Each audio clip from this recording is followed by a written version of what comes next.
Hello, everyone. So I hope everyone's doing well. And what I wanted to do today is I wanted to give everyone an understanding of postmodernity. I know some of you have already done some discussion boards, and I also know some of you have, done a lot of the readings. Um, but in week 13, there's a couple of, some of the writings there, the postmodern writings that I'm not requiring you to do discussion boards so that you can get started on your research paper. Regardless, I don't want you to, I just feel a sense of um, these are some readings that I'm very, very much passionate about. And, these are readings that I just simply very, very much appreciate and feel that they're essential and model readings to having a deeper cultural understanding, deeper historical, political, academic understanding overall.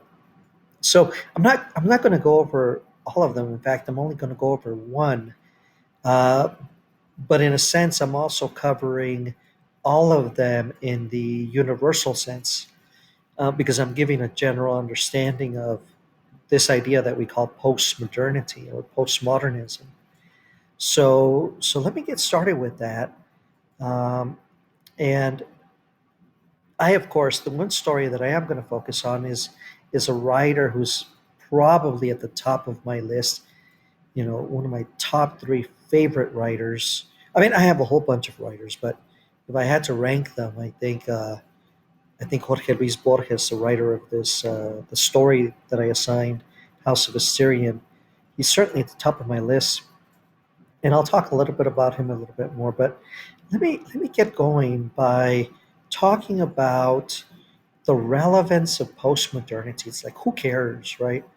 Why should we care about this notion called postmodernity? Well, that's a great question, but whether we like it or not, if we look at history, there's no denying that we've metamorphosed or that we've gone through transitional periods.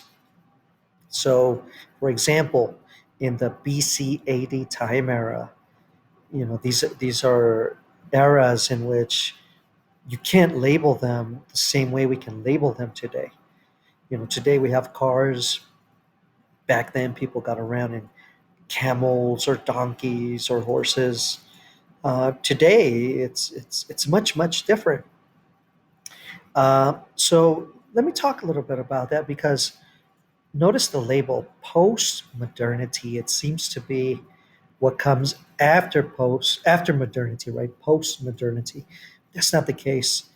Post modernity is actually a response to the era of modernity. So, if you recall the readings which we did under modernity, remember in the classical era you had the mythological framework, um, the general synopsis of belief was mythological. Oh, it's raining. Oh gosh, be careful. Zeus must be angry. Oh, or the sea. The sea is very turbulent and very shaky. Um, Poseidon must be upset about something. Just make sure before you get in the water, you got to ask Poseidon for permission. Modern period, the birth of Christianity, also the birth of science, right? I mean, modernity is kind of like a juxtaposed period. Why? Because on one end you have you know, so in classical times you did have mythology, which is kind of the religion of the time, and that's strange, right? We think of Zeus and Poseidon and all these different gods.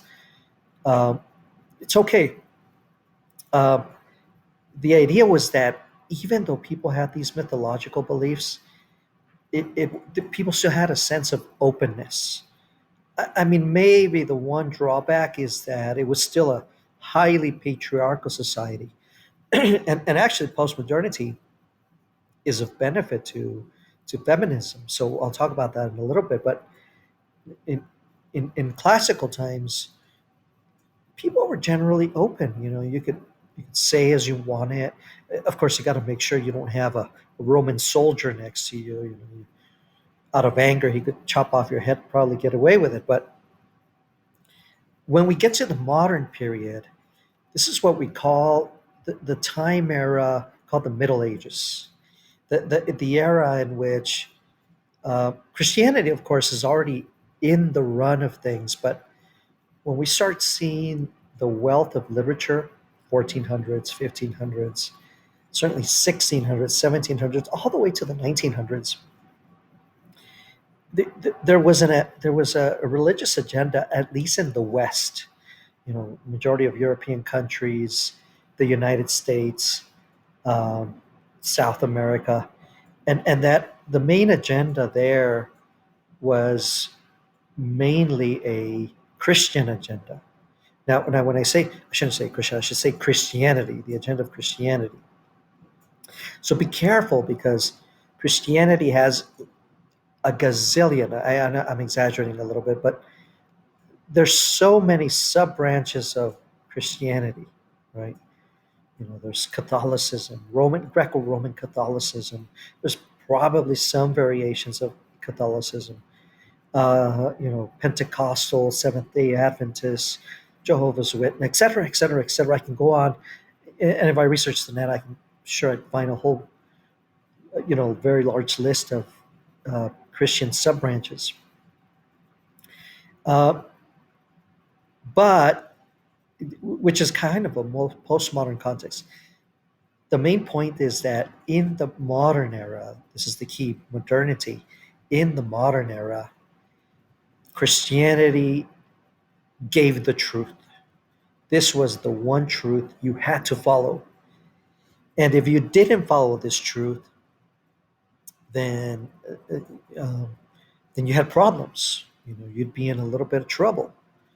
So, uh, postmodernity, when it comes around, um, postmodernity starts saying, I don't know about this so-called truth, right? You know, you still see it to this day. I don't know if it's as overwhelming or ubiquitous as before, but if you see the label there, right? You see the Christ figure there, and a lot of people are gonna succumb to a type of ritual. You know, is there a truth behind that ritual? One can say maybe, maybe there is a truth of that ritual. Um, but what? How do we know that is the truth? So when postmodernity comes around, postmodernity starts saying, doing exactly that, promoting that very moniker and saying, I don't know if that in essence is the truth, right? And why do we say that that's the truth? Because you know, when you look at minorities again, who's the one dictating this truth?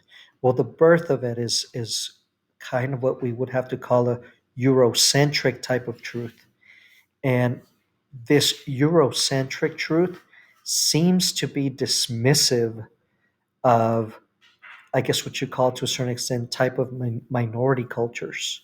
Although I shouldn't just propound it that way because in you know the Middle East, of course, there's a type of modernity there probably, and I am not saying they're behind in terms of advances and things of the sort, but if you look at the East or Middle East, you know, South Korea, for example, is very advanced technologically. But if you go to the Middle East, if you're a Muslim, and you look at women in this part of the country, that they basically had to cover head to toe. How do we know that that's the truth? That if they don't do that, Allah is going to punish them, or if they don't do that, then they're in a little bit of trouble. Well, yeah, we don't really know, right? That's the belief system, right? It's kind of like a modernist belief system. So one way to think of modernity is very black and white. It's either this or that, and that is it. When you look at cultures, though, and you think about the beliefs, the traditions, the practices of these cultures, you know, if you're Chinese, then your beliefs are certainly a little different culturally. even if they're the same, maybe religiously, but culturally, there's certainly you come from a different background. Same thing if you're Middle Eastern, if you're Mexican, if you're from Europe somewhere, and Europe in itself has different historical backgrounds. But anyways, um, this is what postmodernity starts doing, starts challenging that that modern black and white agenda. So what are the results? As a response to postmodernity is a type of rebellion. And this rebellion says, look, I don't care what the social, I mean, it's scary, right? I don't care what the social picture says. I, as an individual, I have my own rights, beliefs, agendas, and I, in and of myself, have a right to believe whatever it is I want to believe. You see it in the sense of music, you see it in the sense of video, you see it in the sense of, fashion. Uh, we all try to be individuals, right? One of the questions of this idea of individuality is that okay? Because if everybody's going to become so individualistic, meaning you're not your truth is going to be as valid as any other truth. So if we go that route, then is it possible? One of the critiques of postmodernity, is it possible to criticize? I mean, not criticize, but rather, is it possible to, I guess, eliminate a social agenda? I mean, so if you have a group and your group has a belief and you're in essence a postmodernist, you can't by principle. I mean, you can, and most people do, right? But a principle, you're not gonna hold ties to that social agenda, right? That's a modernist picture. Instead, postmodernity is going to say it's going to say otherwise.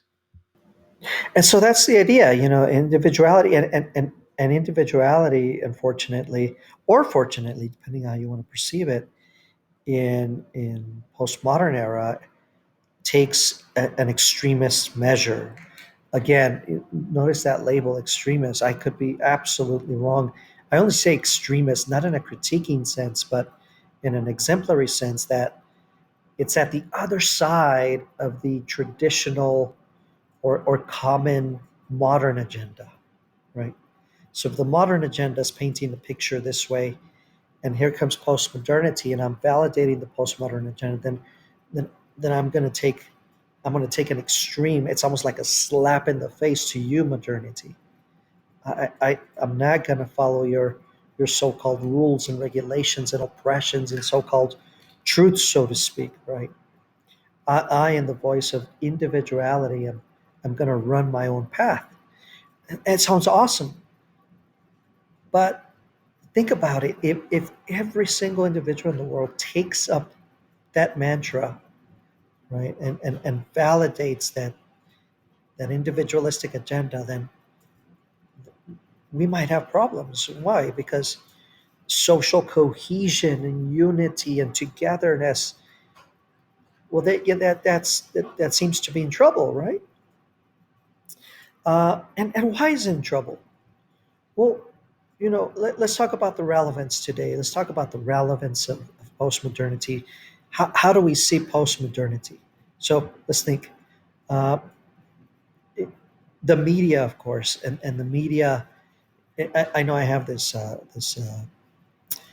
um, advertisement here, or this media poster board here, by Disney. If you observe Disney has like you know, it has a mass following of people.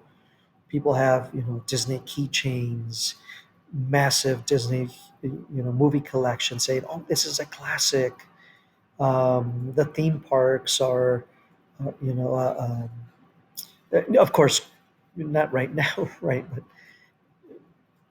in the general sense, Disney is generally visited by millions of people every year. Uh, and of course, we have the ideas that Disney promotes the concept of innocence. It's okay because it's Disney.